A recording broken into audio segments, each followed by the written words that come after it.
सियावर रामचंद्र की जय, पवन सुत हनुमान की जय। तुलसीदास कृत रामचरितमानस के दोहे और चौपाइयाँ अर्थ सहित सुनाकर मैं माधुरी श्री राम के गुणों का वर्णन करती हूँ। तुलसीदास जी आगे लिखते हैं, कुछ अविवेकी राजाओं को समझाते हुए बाकी राजा कहते हैं, राजाओं के गर्व दूर करके जो धनुष किसी से नहीं टूट सकेगा उसे तोड़कर श्री रामचंद्र जी ही सीता को ब्याहेंगे। रही युद्ध की बात, सो महाराज दशरथ के रण में बाके पुत्रों को युद्ध में तो जीत ही कौन सकता है। व्यर्थ मरहु जनि गाल बजाई, मन मोदक नहीं की भूख बुताई।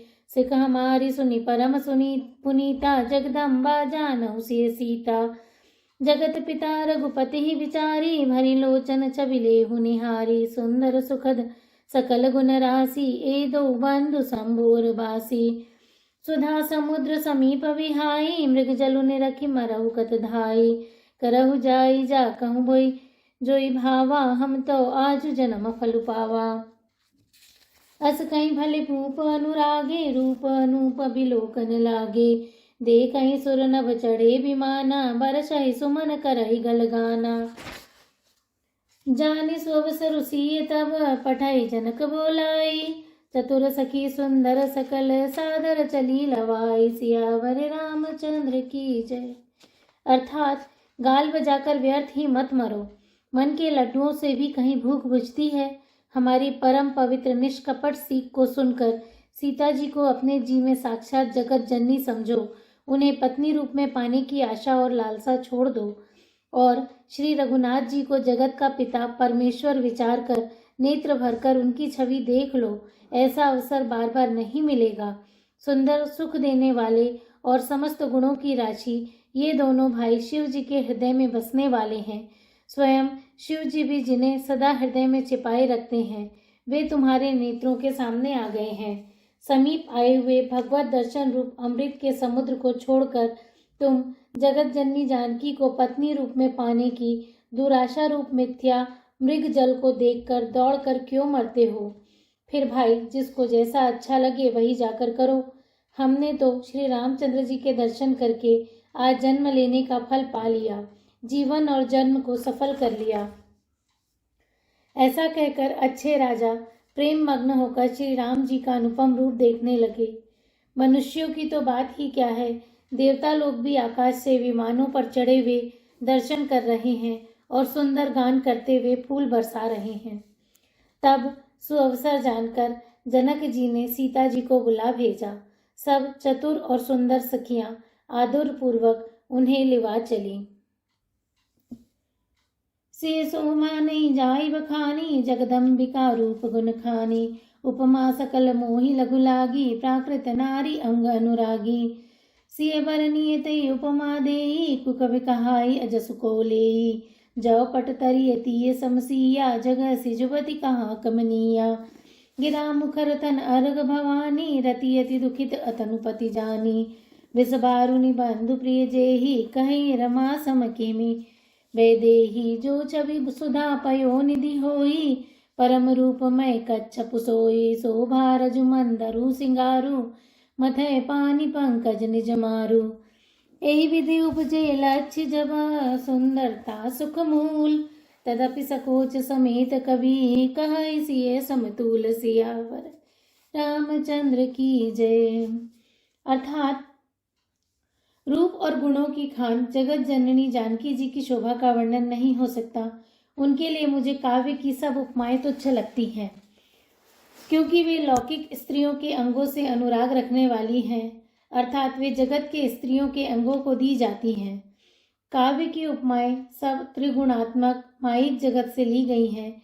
उन्हें भगवान की स्वरूपा शक्ति श्री जानकी जी के अप्राकृत चिन्मय अंगों के लिए प्रयुक्त करना, उनका अपमान करना और अपने को हास्यास्पद बनाना है। सीता जी के वर्णन में उन्हीं उपमाओं को देखकर कौन कुकवि कहलाए और अपयश का भागी बने। अर्थात सीता जी के लिए उन उपमाओं का प्रयोग करना सुकवि के पद से च्युत होना और अपकीर्ति मोल लेना है। कोई भी सुकवि ऐसी नादानी एवं अनुचित कार्य नहीं करेगा। यदि किसी स्त्री के साथ सीता जी की तुलना की जाए तो जगत में ऐसी सुंदर युवती है ही कहाँ जिनकी उपमा उन्हें दी जाए। पृथ्वी की स्त्रियों की तो बात ही क्या, देवताओं की स्त्रियों को भी यदि देखा जाए तो हमारी अपेक्षा कहीं अधिक दिव्य और सुंदर हैं। तो उनमें सरस्वती जी तो बहुत बोलने वाली हैं। पार्वती जी अर्धांगिनी हैं, अर्थात अर्ध नारी नटेश्वर के रूप में उनका आधा ही अंग स्त्री का है, शेष आधा अंग पुरुष शिव जी का है। कामदेव की स्त्री रति पति को बिना शरीर का अनंग जानकर बहुत दुखी रहती है, जिनके विष और मध्य जैसे समुद्र से उत्पन्न होने के नाते प्रिय भाई हैं। उन लक्ष्मी के समान तो जानकी जी को कहा ही कैसे जाए। जिन लक्ष्मी जी की बात ऊपर कही गई है वे निकली थी खारे समुद्र से, जिसको मथने के लिए भगवान ने अति कर्कश पीठ वाले कच्छप का रूप धारण किया। रस्सी बनाई गई महान विषधर वासुकी नाग की मथानी का कार्य किया अतिशय कठोर मंदराचल पर्वत ने, और उसे मथा सारे देवताओं और दैत्यों ने मिलकर। जिन लक्ष्मी को अतिशय शोभा की खान और अनुपम सुंदरी कहते हैं, उनको प्रकट करने में हेतु बने ये सब असुंदर और स्वाभाविक ही कठोर उपकरण। ऐसे उपकरणों से प्रकट हुई लक्ष्मी श्री जानकी जी की समता को कैसे पा सकती हैं। हाँ, इसके विपरीत यदि छवि रूपी अमुद्र का समृद्ध हो, परम रूपमय कच्छप हो, शोभा रूप रस्सी हो, श्रृंगार रस पर्वत हो और उस छवि के समुद्र को स्वयं कामदेव अपने ही कर कमल से मथे, इस प्रकार का संयोग होने से जब सुंदरता और सुख की मूल लक्ष्मी उत्पन्न हो तो भी कवि लोग उसे बहुत संकोच के साथ सीता जी के समान कहेंगे। जिस सुंदरता के समुद्र को कामदेव मथेगा वह सुंदरता भी प्राकृत लौकिक सुंदरता ही होगी, क्योंकि कामदेव स्वयं भी त्रिगुणमयी प्रकृति का ही विकार है। अतः उस सुंदरता को मत कर प्रकट की हुई लक्ष्मी भी उपर्युक्त लक्ष्मी की उपेक्षा कहीं अधिक सुंदर और दिव्य होने पर भी होगी प्राकृत ही। अतः उसके साथ भी जानकी जी की तुलना करना कवि के लिए बड़े संकोच की बात होगी। जिस सुंदरता से जानकी जी का दिव्याति दिव्य परम दिव्य विग्रह बना है, वह सुंदरता उपर्युक्त सुंदरता से भिन्न अप्राकृत है। वस्तुतः लक्ष्मी जी का अप्राकृत रूप भी यही है। वह कामदेव के मथने में नहीं आ सकती और वह जानकी का स्वरूप ही है, अतः उनसे भिन्न नहीं है और उपमा दी जाती है भिन्न वस्तु के साथ। इसके अतिरिक्त जानकी जी प्रकट हुई हैं स्वयं अपनी महिमा से। उन्हें प्रकट करने के लिए किसी भिन्न उपकरण की अपेक्षा नहीं है, अर्थात शक्ति शक्तिमान से अभिन्न अद्वैत तत्व है, अतएव अनुपमेय है। यही गुण दार्शनिक तत्व भक्त शिरोमणि कवि ने इस अभूत उपमालंकार के द्वारा बड़ी सुंदरता से व्यक्त किया गया है। भूषण सकल सुदेश सुहाए, अंग अंग रचि सखिन बनाए, रंग भूमि जब सिय पगुधारी, देखी रूप मोहे नर नारी। चली संग लय सखी सयानी, गावत गीत मनोहर वाणी, सोह नवल तनु सुंदर सारी, जगत जननी अतुलित छवि भारी। भूषण सकल सुदेश सुहाए, अंग अंग रचि सखिन बनाए, रंग भूमि जब सिय पगुधारी, देखी रूप मोहे नर नारी। हर्ष सुरन दुंदभी बचाई, भरष परसून अपशरा गाई, पानी सरोज सोह जय माला, अव चट चितय सकल भुआला। सिय सहित चित राम ही चाहा, भय मोह बस सब नर नाहा। मुनि समीप देखे दो भाई, लगे ललकी लोचन निधि पाई। गुरजन लाज समाज बड़ा, देखी सिय सकुचानी, लागी विलोकन सखिन तन, रघुबीर उरानी। सियावर रामचंद्र की जय, पवन सुत हनुमान की जय।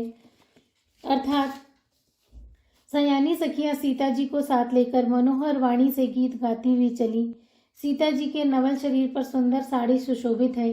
जगत जननी की महान छवि अतुलनीय है।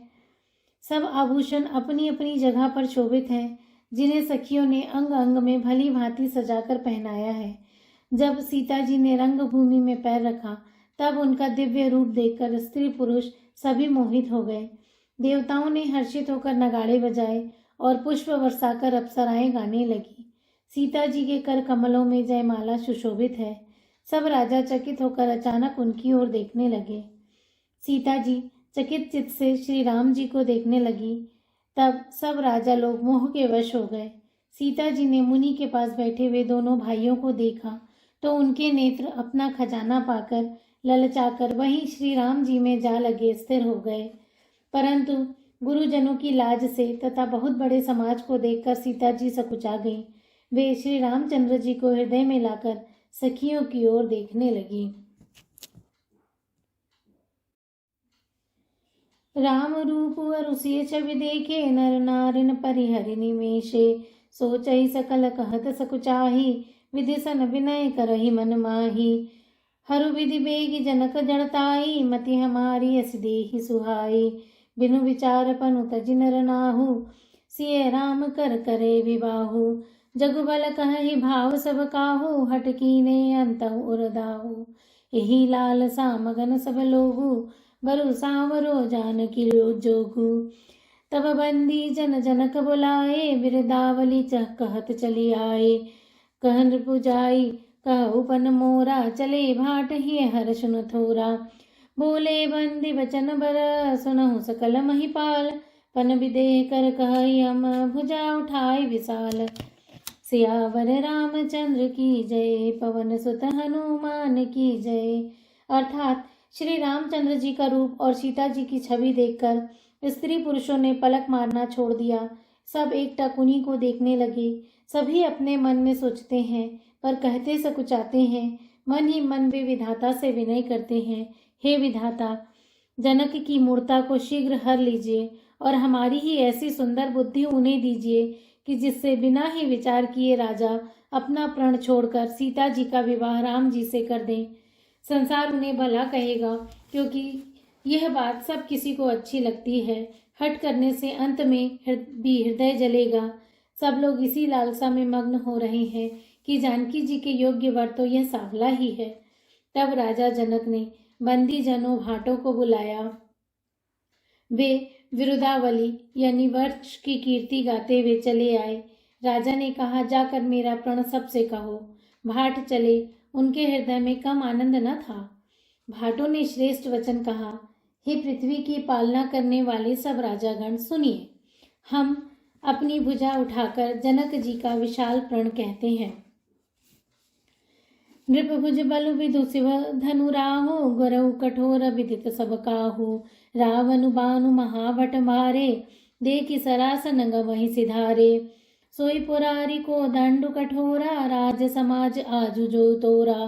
त्रिभुवन जय समेत वैदेही विनहि विचार बरई हटिते ही। सुनिपन सकल भूप अभिलाषे भटवानी अतिशय मन माखे। परिकर बांधी उठे कुलाई चले इष्ट देवन सिरनाई। तम किता कित कि शिव धनु तरही उठई न कोटि भांति बल करहु। जिनके कछु विचारु मन माही चाप समीप महीप न जाई। तम कि धरई धनु मूढ़ नृप उठई न चलहि ल जाई। मनहु पाई भट बाहु बलु अधिकु अधिकु गरुआई। सियावर रामचंद्र की जय। अर्थात राजाओं की भुजाओं का बल चंद्रमा है, शिव जी का धनुष राहु है। वह भारी है, कठोर है, यह सबको विदित है। बड़े भारी योद्धा रावण और बाणासुर भी इस धनुष को देखकर गांव से चुपके से चलते बने। उसे उठाना तो दूर रहा, छूने तक की हिम्मत न हुई। उसी शिव जी के कठोर धनुष को आज इस राज समाज में जो भी तोड़ेगा, तीनों लोकों की विजय के साथ ही उसको जानकी जी बिना किसी विचार के हठ पूर्वक वरण करेंगी। प्रण सुनकर सब राजा ललचा उठे। जो वीरता के अभिमानी थे वे मन में बहुत ही तमतमाए, कमर कसकर अकुला कर उठे और अपने इष्ट देवों को सिर नवाकर चले। वे तमक कर बड़े ताव से शिव जी के धनुष की ओर देखते हैं, फिर निगाह जमाकर उसे पकड़ते हैं। करोड़ों भांति से जोर लगाते हैं पर वह उठता ही नहीं। जिन राजाओं के मन में कुछ विवेक है वे धनुष के पास ही नहीं जाते। वे मूर्ख राजा तमक कर किटकिटा कर धनुष को पकड़ते हैं, परंतु जब नहीं उठता तो लजा कर चले जाते हैं। मानो वीरों की भुजाओं का बल पाकर वह धनुष अधिक अधिक भारी होता जाता है। सियावर रामचंद्र की जय। पवन सुत हनुमान की जय।